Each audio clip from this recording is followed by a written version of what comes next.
A fraction is a way to represent something as part of a whole. For example, let's say you have a pizza, and this pizza is cut into 8 equal slices. If you take one slice, you'll be left with 7 slices out of the 8 slices available. Here, 7 over 8 is a fraction. Or let's say you have 5 apples, and you eat 2 of them. You will be left with 3 out of the 5 apples available. Here, 3 over 5 is a fraction. For a fraction, the top number, called the numerator, tells how many parts we are concerned about. In the case of the pizza, the 7 represents the part left. The bottom number, called the denominator, tells how many equal parts the whole is divided into. In the case of the pizza, we have 8 because it is divided into 8 parts. Same idea with the apples. Note that every fraction has a numerator and a denominator. There are 3 types of fractions. They are proper fractions, improper fractions, and mixed numbers. First, we'll talk about proper fractions. Let's say you have another pizza, and this pizza is cut into 3 equal slices. If you take one slice, there will be 2 slices left out of the 3 that were available. This 2 over 3 here is a proper fraction. A proper fraction is a fraction where the numerator is less than the denominator.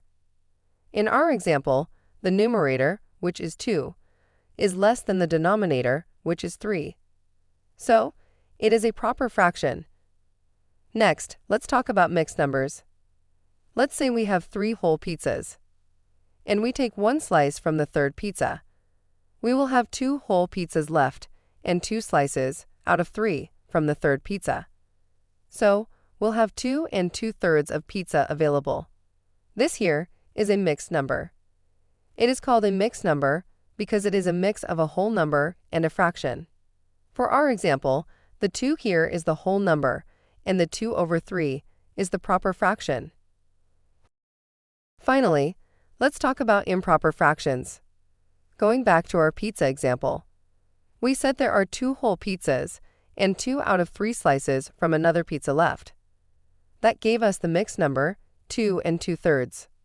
Now, instead of writing it as a mixed number, we want to count all the slices together. Instead of saying we have 2 whole pizzas, we can say that we have 6 slices of pizzas. Then we add the 2 extra slices from the third pizza. That gives us 6 plus 2, which equals 8 slices in total. Since every whole pizza is made up of 3 slices, we keep the denominator as 3. So now we have 8 slices out of 3 sliced pizzas. That's written as 8 over 3. This is what we call an improper fraction. An improper fraction is a fraction where the numerator is greater than the denominator. In our example, the numerator, which is 8, is greater than the denominator, which is 3, so it is an improper fraction. We can see that improper fractions are also another way of writing mixed numbers, so you can convert them into one another. Now let's talk about converting fractions. We can convert a mixed number into an improper fraction and an improper fraction into a mixed number, but you cannot convert a proper fraction. First, let's discuss turning mixed numbers into improper fractions. Let's say we had 3 1/2 as our mixed number. To convert it into an improper fraction, we'll follow these simple steps. First, we'll multiply the denominator by the whole number. So we'll multiply the 2 here by the 3. 2 times 3 is 6. Next, we'll add the result we just got to the numerator. So we'll add the 6 to the numerator, which is 1. 6 plus 1 equals 7. So this 7 becomes the numerator for the improper fraction. Finally, we'll use the same denominator in the example. Here, the denominator was 2. So it would become the denominator of the improper fraction. Therefore, the answer is 7 over 2. Now, let's do another example. Let's convert the mixed number 1 1/4 into an improper fraction. To do this, we'll follow the easy steps we discussed earlier. First, we'll multiply the denominator by the whole number. So we'll multiply the 4 here by the 1. 4 times 1 is 4. Next, we'll add the result we just got to the numerator. So we add this 4 to the 1. 4 plus 1 is 5. So 5 becomes the numerator. Finally, we'll use the same denominator in the example. Here, the denominator was 4. So it would become the denominator of the improper fraction. So the answer is 5/4. Next, we'll discuss turning improper fractions into mixed numbers. Let's say we have the fraction 11/4. This is an improper fraction. To convert this into a mixed number, we'll follow these easy steps.